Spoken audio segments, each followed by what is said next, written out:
welcome. I'm your host, Elizabeth D'Orazio, and we're joined by Jack Lee from Hypotherm. And as you know, they have a very community-minded mindset because they are an employee-owned company. We're here to talk about today, as we're enjoying their wonderful interaction with Harpoon Brewery, is we're going to look and see what they do for VINs. So thank you very much for joining us, Jack. And really, Hypotherm is a wonderful relationship with VINs, and we spent some time with them at Valley Chronicle just recently. Tell us how Hypotherm got involved with VINs and what you do to help out. So I think the initial, thanks for having me. So our initial contact with VINs, I think, was largely through a volunteer project. A number of ways in which we support local nonprofits are financial, volunteer-based, and board memberships, and some professional support. And VINs had a number of projects that they were looking to have staffed. And we've had very good success with both a fall and a spring cleanup, with a number of our associates coming and doing those projects, upwards of 30 to 40 people at a given clip. So VINs gets, free labor, so to speak, out of the support, and Hypotherm encourages our associates to go out and spend time in the community. This is a great organization that Hypotherm supports, and these projects have been great for both people to use their community service time, but also as a team building experience. And a lot of the associates that do the projects come back time and time again to do them over because they're very, very fulfilling.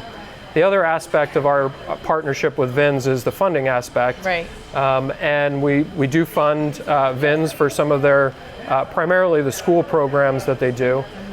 VINs has the experiential learning programs within the schools, but we also liked what they're doing outside of VINs. So they're not only bringing students and educators onto the VINs site for learning, for camps, for classroom training, but they're also sending out their educators out to the field and bringing multiple teachers from multiple districts into one classroom and giving them a curriculum and a package of materials so that they can take that to their classrooms and teach experience-based learning. And kids and adults alike are learning how to care for the environment and about the programs that are in place at VINs for both research and science, but also the rehabilitation programs that everyone knows already about VINs. And that's one thing that continues to impress me is Hypotherm's interaction with the charities and the organizations they deal with. It is so thorough. You really know who you're working with and you know how best to reach their needs. And that is all part of your Hope Foundation. It is, and like I said, it comes from multiple aspects. Only a small piece of it is the funding. Another piece of it is the volunteer time that we offer to the organizations, and they gladly utilize.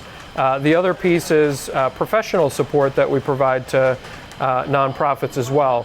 Some of that takes form of board membership. So we've got a number of associates that are on various nonprofit boards, myself included. I'm a board member at VINs and proud to be one. But we also offer professional services like marketing, not necessarily a board seat, but they'll go off and help nonprofits with projects that are in need of that kind of firepower that not all nonprofits have the ability to fund and support themselves. Well, I want to thank you very much for joining us, and I want to encourage all of those in our community to thank businesses like Hypotherm. They're employee-owned, but they do put their money where their mouth is, not only with their time, but with their talents to help make the Upper Valley a great place to live, work, and play.